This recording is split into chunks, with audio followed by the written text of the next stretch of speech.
See this one a lot. People think that corporations are buying up houses.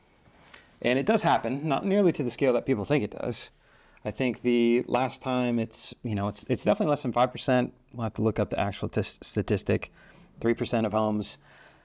What people don't understand, and what I find most often, is they miss out on the simple concept of supply and demand.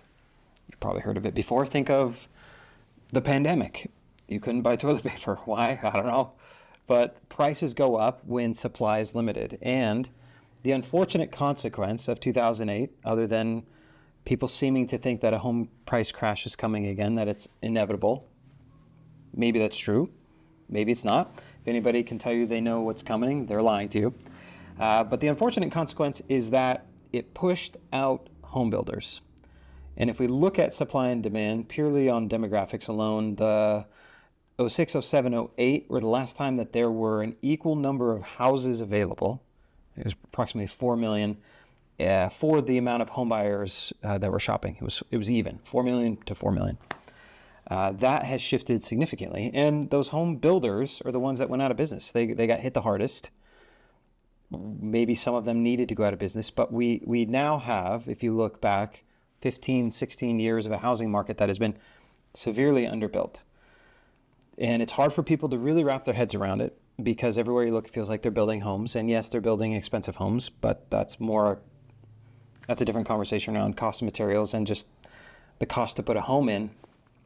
But if you factor in 15 years of an underbuilt housing market and large sections of demographics, you think anybody 25 to 45 years old all vying for the same limited housing population, it really puts the housing market in a position where supply and demand is just off. And that is what supports home prices, right?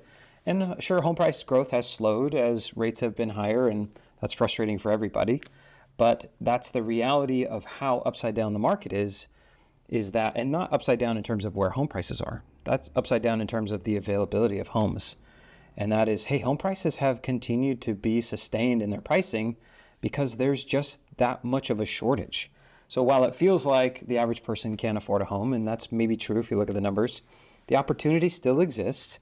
And my encouragement and my recommendation to anybody who feels like they're in a position where they want to explore buying a home is that you do it, because it's not going to get any better. And that's the moral of this story, is that there's no silver bullet, there's no perfect pill solution to this housing market, and we are at best 10 years away from any solution that involves supply.